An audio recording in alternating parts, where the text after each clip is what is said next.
할렐루야.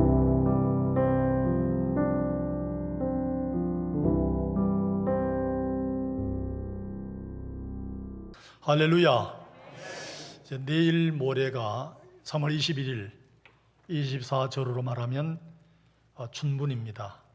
춘분은 봄춘자 나눌 분자, 봄을 나눈다는 얘기인데 앞에와 뒤로, 그래서 춘분은 봄의 중앙이다 이렇게 말을 합니다.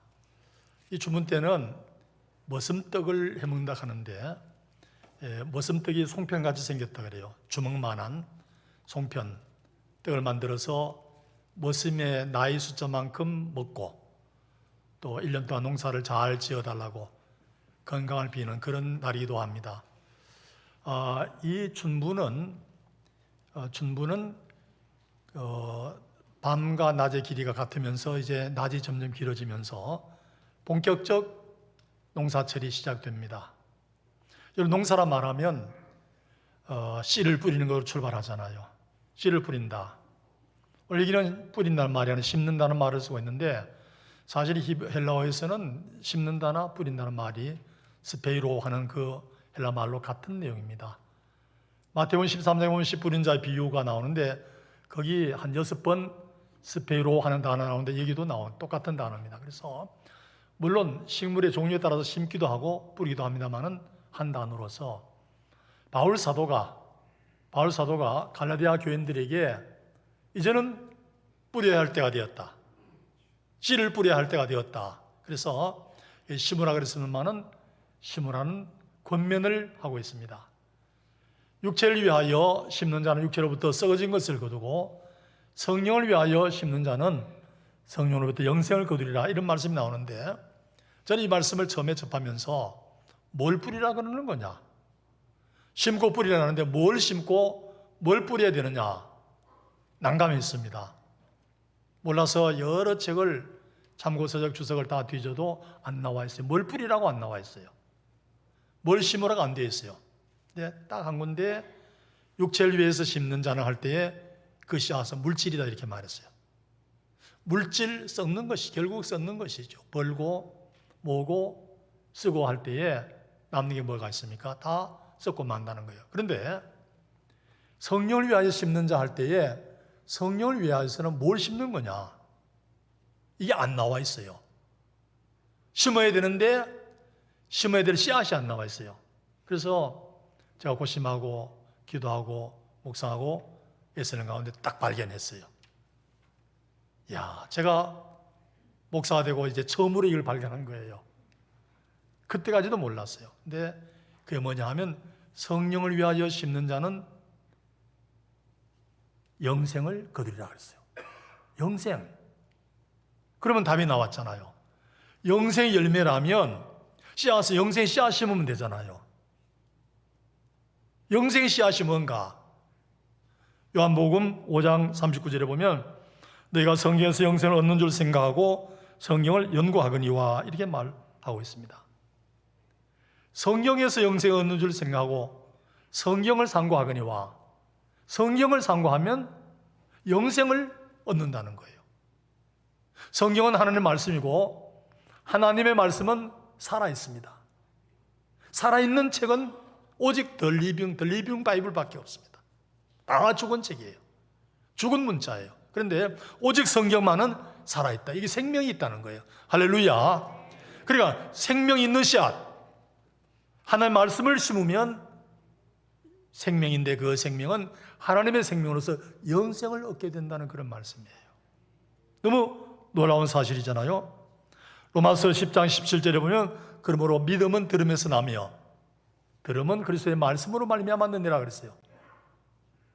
들어야 믿음이 나는데 그리스도의 말씀을 들을 때에 믿음이 난다는 거예요.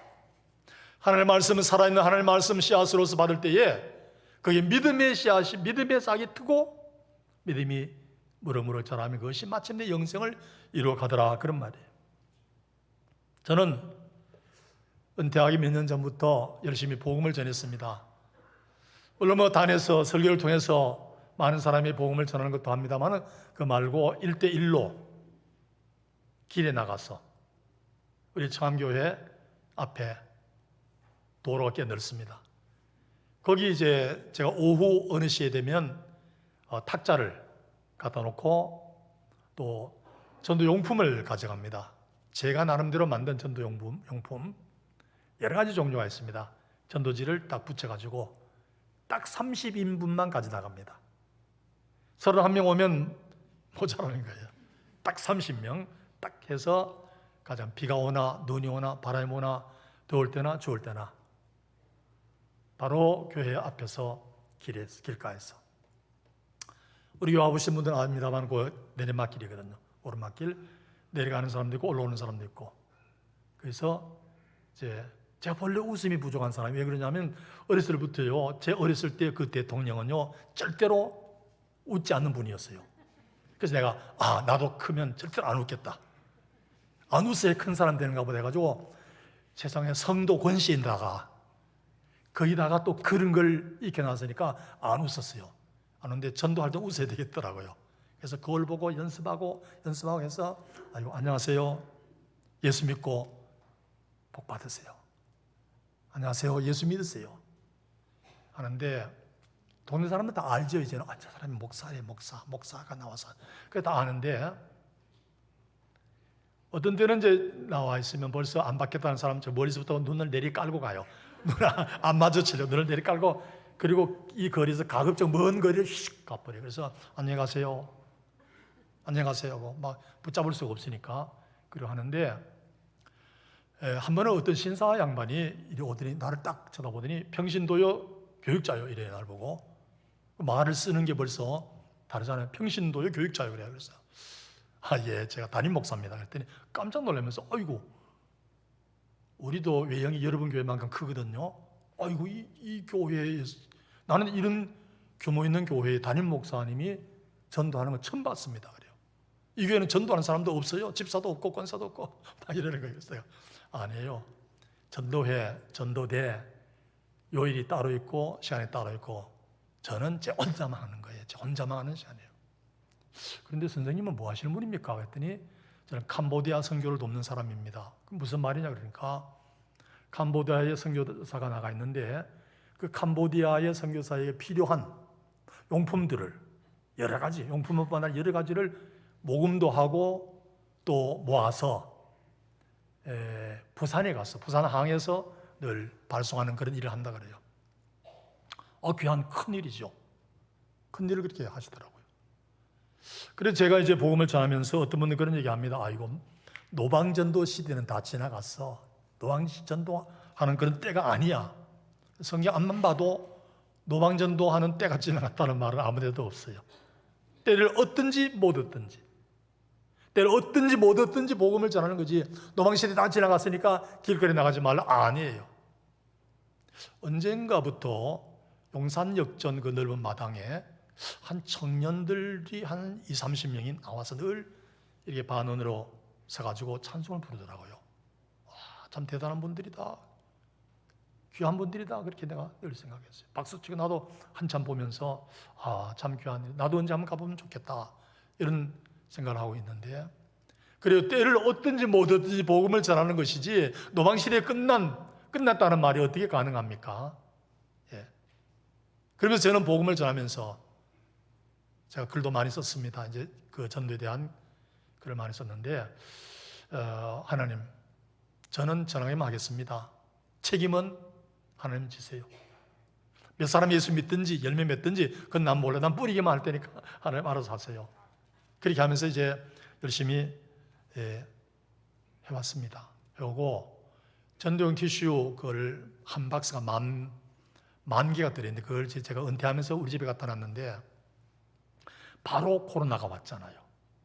바로 코로나가 와서 열어보지도 못하고 그냥 담임 목사 권성국대에 있는데 큰일 났어요. 이거 써먹지도 지금 3년이 됐는데 전도하러 나가긴 해야 되는데 그렇습니다. 오늘 여기 본문을 보면요. 성령을 위하여 심는 자는 성령으로부터 영생을 거두리라 그랬는데 영생 생명입니다. 생명. 이 생명을 거두는 건데 이 생명은 창조 사역입니다. 하나님께서 태초에 생명을 만들어내셨어요. 생명을 부여하시는 그 일을 하셨어요. 그래서 제가 이 말씀을 준비하면서 이런 논리를 생각했습니다. 복음 전파는 생명사역이다. 생명사역은 창조사역이다. 그러므로 복음 전파는 창조사역이다. 3단 논법이에요. 복음 전파는 생명사역이다. 생명사역은 창조사역이다. 그러므로 복음 전파는 창조사역이다. 하나님께서 천지 만물을 창조하실 때에 생명을 부여했는데 우리가 복음을 전함으로 말미암아 많은 사람이 그 생명을 또 나눠주는데 그 생명의 씨앗이 어디 있느냐? 말씀이에요. 눈에 보이지 않는 이 말씀에 생명의 씨앗이 들어가 있어요. 영생의 씨앗이 말씀 속에 들어가 있어요. 이걸 우리가 나눠줄 때에, 이걸 뿌릴 때에 그걸 받고 그걸 먹고 그걸 담는 사람이 싹을 틔울 때에 거기서 마침내 영생을 얻게 되어진다는 게 너무너무 놀라운 거예요. 어떤 사람은 70년, 80년, 90년, 100년 살고 끝나는 것이 아니고 우리 육체적 인생이 몇 년으로 끝나는 것이 아니고 한없이 하나님의 생명의 씨앗을 받아가지고 살아갈 때는 끝이 없는 거예요. 그게 영생이지 오래 사는 게 영생이 아니에요. 지옥에도 오래 살아요. 하나님의 생명이 영생이에요. 그 씨앗이 성경 말씀, 살아있는 하나님 말씀에 있다는 거예요. 할렐루야. 저는 그 월드컵 공원을 참 좋아합니다. 은퇴하고 난 뒤에 주일 날 예배 딱 드리면 우리 두 사람이 혹은 또 친구 목사들하고 같이 월드컵 공원에 와서 이렇게 좀 쉬기도 하고 여러 가지 구경도 하는데 그 저수지 건너편에 봄에 말이에요. 작년 봄에 나무가 이제 파릇파릇 아주 연한 잎들이 나오고 하는데 들어갔는데요. 깜짝 놀랐어요. 뭘 놀랐냐면요. 바닥에 그 나무들 서 있는 바닥에 싹들이 얼마나 많이 돋아나기 시작하는지 어이구 유명해서 다 싹이구나. 다 발 디딜 데가 없는 거예요. 끝나고 한번 가보세요. 예. 이야 엄청나. 그래서 이걸 누가 이렇게 심었느냐. 이 많은 풀들을 누가 이래 많이 심었느냐. 아마 처음에 공원을 조성할 때에 그때 설계에 의해서 심을 수도 있는데 그래서 저는 그렇게 보지 않았어요. 그런 건 심을 만한 게 아니었어요. 아마 멀리서 호씨가 날아와서 떨어지면서 싹이 나고 자라지 않겠느냐. 땅 속에 씨앗이 기다리고 있어요. 기다리고 있는 씨앗. 춘분만 오면 우리도 올라간다. 봄이 오면 우리도 싹을 틔운다. 이런 얘기예요. 어떤 책에 보니까요. 매년 저절로 땅에 떨어지는 씨앗이 수백만 개가 되는데 그 중에 싹을 틔우는 씨앗은 한 5%밖에 안 된다 그래요. 5% 가운데서 1년 겨우 견디는 씨앗은 거기서 다시 5%밖에 안 된다는 거예요. 그러면 아직도 싹을 못 틔우는 씨앗들 가운데서 어떤 튤립은 100년까지 간다는 거예요. 그냥 씨로 땅속에 묻혀 있다는 거예요. 얼마나 많은 씨앗이 기다리고 있어요. 봄을 기다리고 있어요. 싹 틔울 봄을 기다리고 있어요. 하나님의 말씀의 씨앗도 그렇습니다. 때로는 싹 틔울 확률이 낮습니다. 토양이 돼야 되고 습도가 돼야 되고 공기가 돼야 되고 바람이 불어줘야 되고 무엇으로 가능하냐? 기도로. 기도할 때 말씀의 씨앗이 떨어져서 그래서 싹이 날 수 있는 확률이 많아지는데 많은 기도를 통해서 마침내 거기서 싹을 틔우고 믿음이 자라나고 탐스러운 그 영생의 열매를 거둘 수 있다는 그런 얘기입니다. 제가 심화했던 청암교회는 전도 삼총사 권사님이 3분이 계셨어요. 게스트들만은 지금은 다 천국 가셨는데 한 분은 전도를 많이 해가지고 구역을 몇 개나 만들었어요. 만리동 그 일대 구역을 몇 개나 만들었어요. 70, 80 되신 그런 분이었는데 그 지역에 있는 동민들이 아이고 아주머니도 아니 할머니인데 아주머니 어디 출근하세요? 그래. 출근이 아니고 전도하러 나가시는 거예요. 얼마나 성미도 급하고 그럼 또 권시예요. 권사님이 열심히 전도. 그리고 전국 가셨고 또 한 분은 고 권사님인데 고시. 그분은 골목에서 사탕하고 껌 가지고 늘 잘 잡고 오가는 일이 나눠져. 저도 얻어먹었어요. 예. 우리 바로 위에 청파동 교회도 장암교회 규모인데 그 목사님은 이분이 정읍에 있을 때 전도한 그분의 아들이에요. 전북대학교 장신 나와서 목사가 돼서 지금 담임 목사가 있어요. 실적이 있는 분이. 그분도 하나님 불러가시더라고. 그리고 세 번째 분은 개성 출신인데 홍천에서 하셨던 그런 분이에요. 상경에서 장암교회 나오시게 됐는데 이분도 그 세 분이 다 아주 성미들이 급한 분들이에요. 민성이라는 권사님인데 이분은 이제 교회에서 휴대용 티슈를 많이 한 줄에 25개 들어있는데 이걸 몇 줄을 안고 택시를 잡아가지고 광화문 내거리를 가는 거예요. 광화문 내거리 못 들어가잖아요. 기둥이. 지하철 드나드는 거기에 가서 그거를 내려놓고 거기서 나오면서 복음을 전하는 거예요. 청소년 관리인이 할머니 이거 여기서 버리면 어떻게 하려고 지저분하게 하려고 이거 나눠줍니까? 걱정 마. 하나도 안 버려. 반말 그냥 막 하는 거예요. 그런데 실제로 하나도 안 버렸어요. 한 개도 안 버리고 받는 분들이 거기서 다 가져가고 휴대용 티슈니까 버릴 리가 없지요. 전도제가 그냥 아니고. 근데 이분이 서울 올라오시기 전에 강원도 홍천에서 하셨는데 홍천에서도 전도를 많이 해서 얼마나 많은 사람에게 그래서 목사도 나오고 장로도 나오고 그런데 화촌면 구run리라고 굴운리 좀 이름이 어려워요. 구run리 그 동네 가서 복음을 전하는데 사람들이 돌멩이질도 하고 막 욕도 하고 그래 아주머니 그땐 권사도 아니죠. 아주머니 우리 저 사당에서 우리는 섬기고 가시오 여기 별 볼 일 없어 가시오. 그래도 막 아니 예수 믿으세요. 예수 믿고 사셔야 돼요. 그래서 복음을 어떤 때는 가면요 동네로 들어가는데 뱀이 길을 막고 있대요. 전도하러 오지 말라고 뱀이. 그게 무슨 얘기냐면 그 사당이 뱀사자 사당이에요. 그래서 사당 안에는 횃대가 있는데 횃대에 막 크다란 막 구렁이가 거기에 떡 감고 있는 거예요. 그게 신이에요. 그러니까 내가 그 얘기 듣고 생각하기를 그 구렁이가 새끼들한테 시켰구나. 그 권사님 그때 민권사님 올 때 좀 막아라. 그래 뱀이 방해하는 걸까지 이분이 극복하고 가서 복음을 전하는데 아주머니 가세요. 여기 있다 당신 죽어요. 무슨 소리 하지 마세요. 그 사당의 문이 열려 있는데 나 오늘 겨루게 할 거예요. 저 뱀이 진짜 신인지 내가 믿는 하나님 진짜 신인지 한번 봅시다. 그 마음속에는 갈멜산의 일리야의 그 사건을 생각했죠. 거기서 기도하는 거예요. 문 활짝 열어놓고 뱀이 저기 틀고 있는데 그분이 기도 스타일이 겁니다. 아브라함의 하나님, 이삭의 하나님, 야곱의 하나님, 죽은 자의 하나님이 아니라 산 자의 하나님, 이 시간 저 뱀이 참신이 아닌 걸 보여주세요. 그리고 하나님이 살아계시 보여주세요 하고 막 뜨겁게 기도하는데 쿵쿵 하는 소리야. 쿵. 뭐겠어요? 뱀이 내려오면 쿵 하지 않아요. 떨어지는 거. 뱀이 거기에서 틀고 있다가 쿵 하면 떨어졌는데 가보니까 죽었어요. 할렐루야. 신으로 섬기는 뱀이 죽은 거예요. 난리 났잖아요 동네에서는. 그러나 겨루기에서 죽었으니 무슨 할 말이 있어요? 아무 소리 못하고 사람들이 말없이 지나는 며칠 후부터 예수 믿기 시작하는 거예요. 그 사람들이.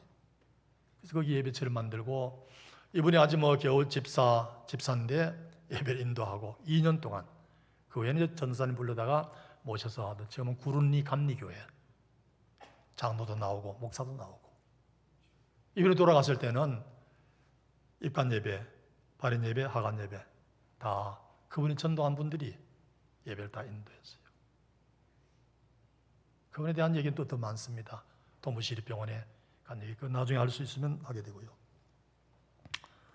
복음의 씨앗, 생명입니다. 살아있는 생명입니다.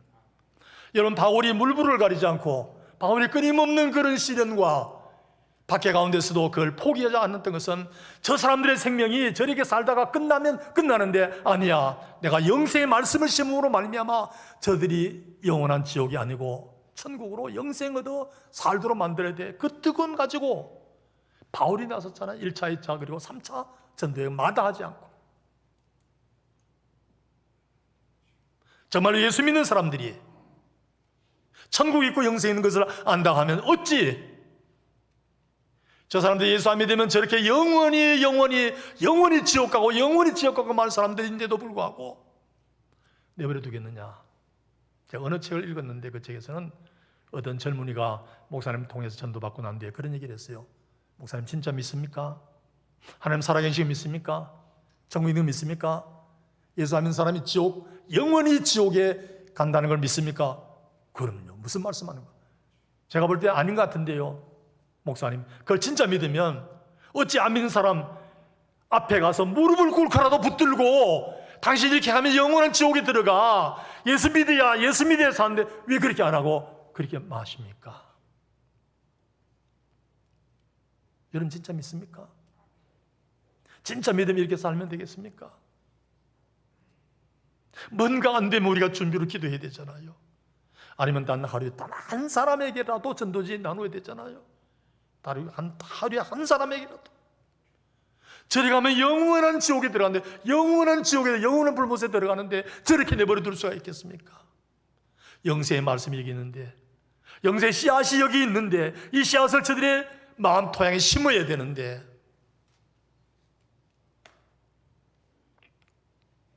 다음으로 살펴볼 것은 9절 10절입니다. 우리가 선을 행하되 낙심하지 말지니 포기하지 아니하면 때가 이르매 거두리라. 그러므로 우리가 교회에 있는 대로 모든 이에게 착한 일을 하되 또 믿음의 가정들에게 할지니라. 이런 말씀하고 있어요. 저는 이 말씀을 준비하다가 오늘 이번에 새로운 것을 깨달았는데요.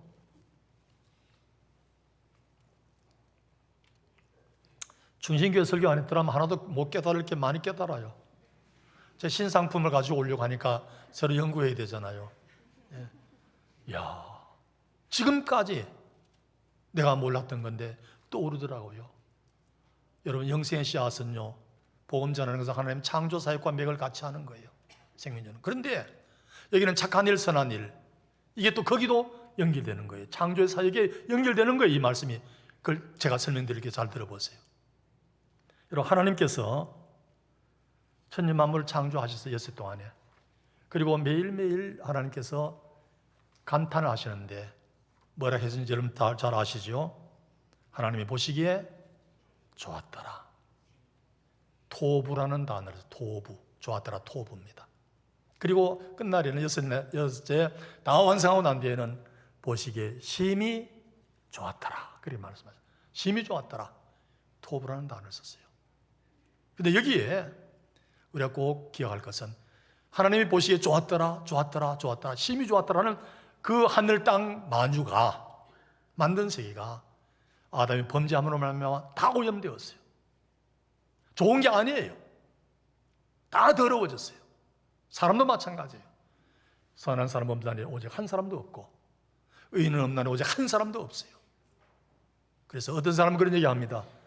예수 안 믿는 사람도 선행을 행하는 사람도 있어, 착한 일 하는 사람도. 그에 대해서 제가 반론을 제기할게요. 어떤 학자가 그런 얘기를 했어요. 해적선은 지나가는 배를 탈주해서 배에 있는 사람을 죽이기도 하고 배에 있는 재산을 빼앗아 가는 게 해적선이고, 해적선에 있는 사람들이 악한 사람들이에요. 해적선에 탄 사람들이 선을 행할 수 있느냐?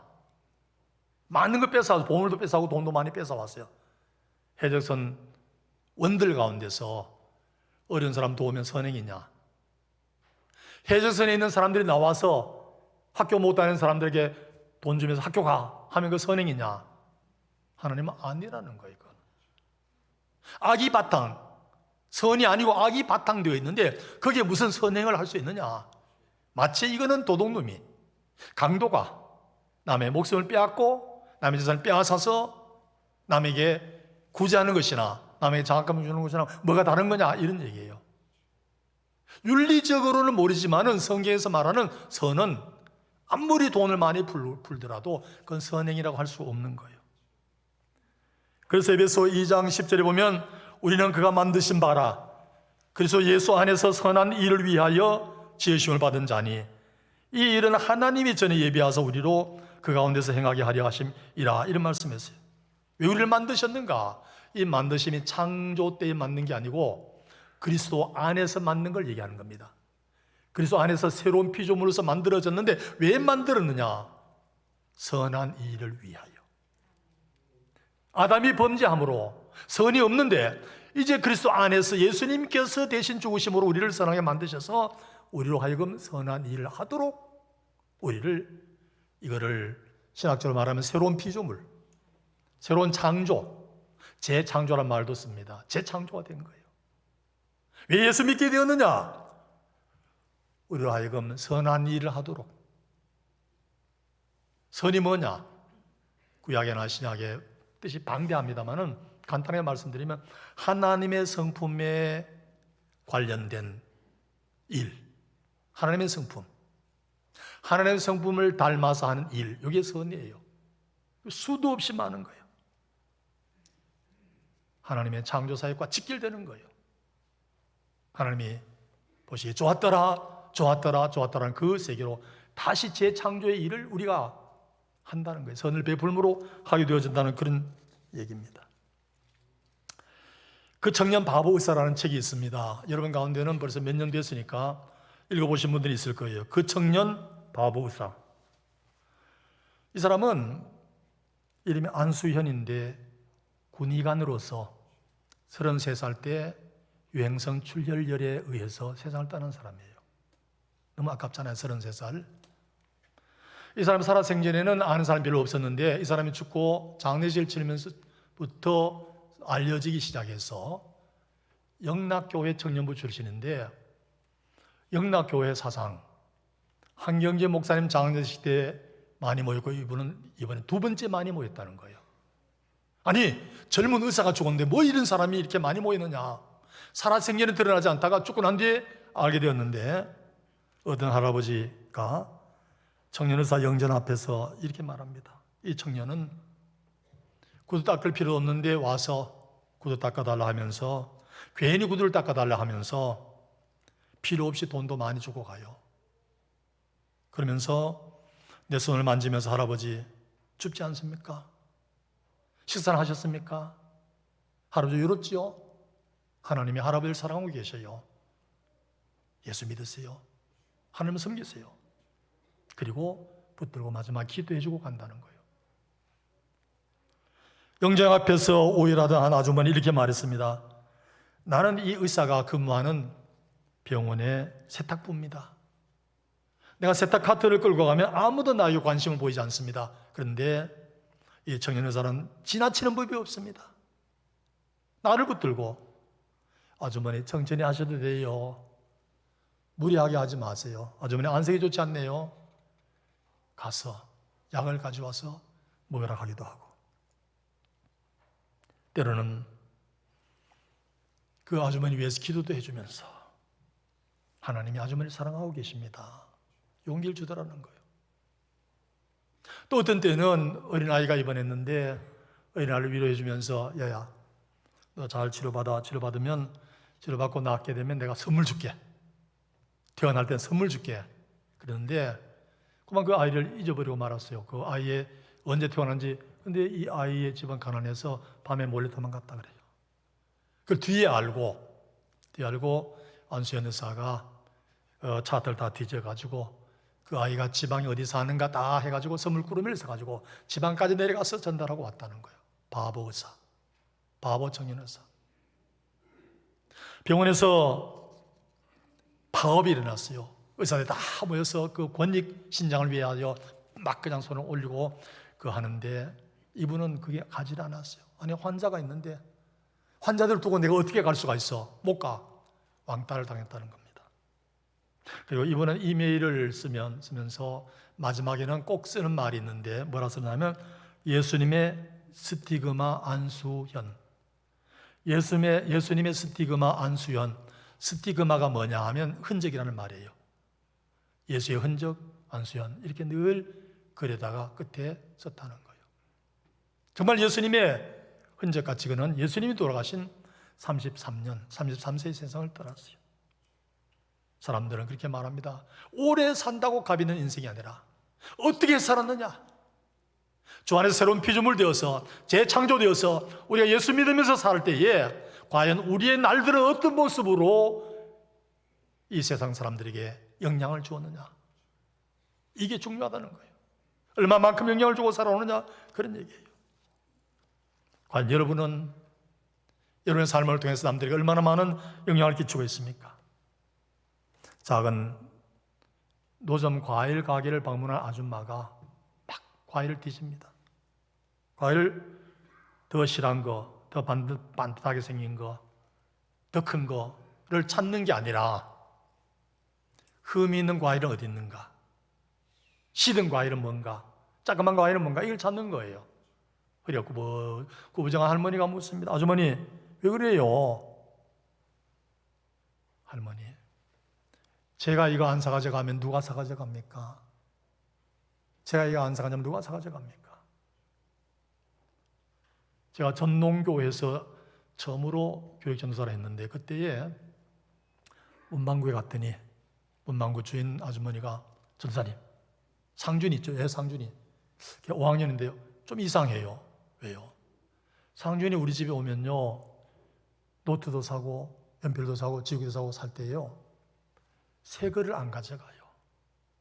꼭 흠이 난 거, 노트도 귀통이 이렇게 말려진 거 남들 안 가져가는 거, 연필도 어디에 꼭 흠집이 난 거, 뭔가 탈이 난 것만 들고 가는 거예요. 너 왜 그러니? 가니까, 아줌마, 나는 앞으로요 정치가가 될 거예요. 위대한 정치가가 될 거예요. 70년대 중반이었는데 초등학교 5학년 같으면 이제는 정계에 나와야 되는데 김상준이 암만 찾아봐도 아직 안 나왔어요. 안 나와도 좋다. 내가 적어도 초등학교 5학년 그때만이라도 그 문방구에서 문구 사면서 그런 선한 영향력이면 너무 귀한 거다. 귀한 거다. 이런 얘기는 끝도 없습니다. 사랑하는 충신교회 성도 여러분, 여러분의 삶을 통해서 얼마나 많은 영향을 미칩니까? 할 수 있는 모든 사람에게 하고, 특별히 믿음의 가정들이 하라고 말하고 있어요. 남겨야 됩니다. 해야 됩니다. 3부 예배니까 좀 더 하셔야 될 것 같습니다. 독일의 친첸도르프라는 백작이 있는데, 백작 그러면 귀족 중에 귀족이잖아요. 돈 안 벌어도 평생 그냥 넓은 영지 영토 그냥 재산 운용하면서 살 수 있는데, 그 어느 날 미술관에 갔다가 그림을 봤어요. 그 그림의 제목이 에케호모라 말은 라틴 말로 보라 이 사람을, 그런 말이에요. 보라 이 사람, 주인공이 누구냐? 예수님께서 가시 밀려 안 쓰고 낭자한 피가 흐르고 그냥 몸이 다 찢기고 한 그 상태에 십자가에 달리는 그 모습을 친첸도르프라는 백작이 봤어요. 그런데 그 밑에 뭐라고 썼냐면, 나는 너를 위하여 다 주었는데 너는 나를 위하여 무엇을 하느냐, 그 글귀가 밑에 써 있는 거예요. 그때 이 사람이 큰 충격을 받았어요. 저분은 나를 위해서 모든 것을 주셨는데 나는 저분을 위해서 뭘 줬는데 아무것도 못 줬는데, 그때 집으로 돌아와서 회개하고 자기의 넓은 영지를 내놓고, 그때의 모라비안 교도들이 고국에서 루터가 종교개혁하기 벌써 1000년 전에 개신교의 믿음을 가지고 살던 사람들이 고국에서 추방당해서 난민으로 헤매고 있을 때 그 영지를 내줬어요. 드레스덴 하는데 그 지방을 내줬어요. 내줬더니 그분들이 나중에 100명이 넘는 사람들이 왔습니다만, 그분들이 거기 와서 헤론후트라고 이름을 새로 지었는데, 헤론후트는 뭐냐면 주님의 피난처, 주님의 보호처.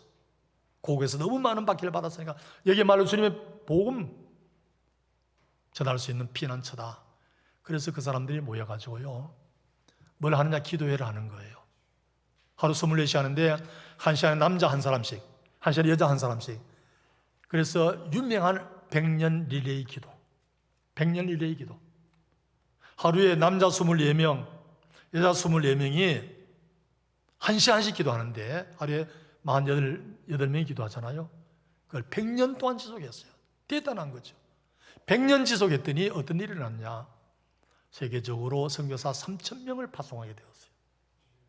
3,000명. 친첸도르프가 심었더니 모라비안 교도들이 받아가지고 또 싹을 틔워서 마침내 3,000명이 되는 엄청나게 많은 세계 선교사를 파송하게 되었다는 거예요. 할렐루야. 여러분, 우리 해야 할 일이 너무 많습니다. 봄이 되어서 할 일이 너무 많습니다. 이제 방 안에 있을 때가 아니에요. 나와야 돼요. 현장으로 야지로 나와서 우리도 복음을 들고 영생의 말씀을 들고 우리도 주님의 가슴처럼 선한 가슴 품고 나가서 이제는 베풀어야 돼요. 하나님의 그 따뜻한 마음 가지고 약자를, 없는 사람을, 아픈 사람을, 어린아이를, 부녀자를, 노인을, 도움이 필요로 하는 사람을 지나치면 안 돼요. 베푸셔야 돼요. 씨앗을 심으셔야 돼요. 때가 되면 풍성한 열매를 다 거두신 여러분 되시기를 축원합니다. 거룩하시고 자비로우신 아버지 하나님, 좋은 봄날 우리에게 주셨습니다.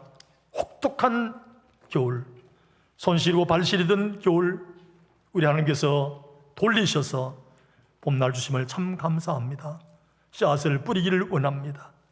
아름다운 씨앗 뿌려 때가 되면 풍성한 열매를 다 걷는 충신의 성도들 되게 해 주옵소서. 예수님의 이름으로 기도하옵나이다. 아멘.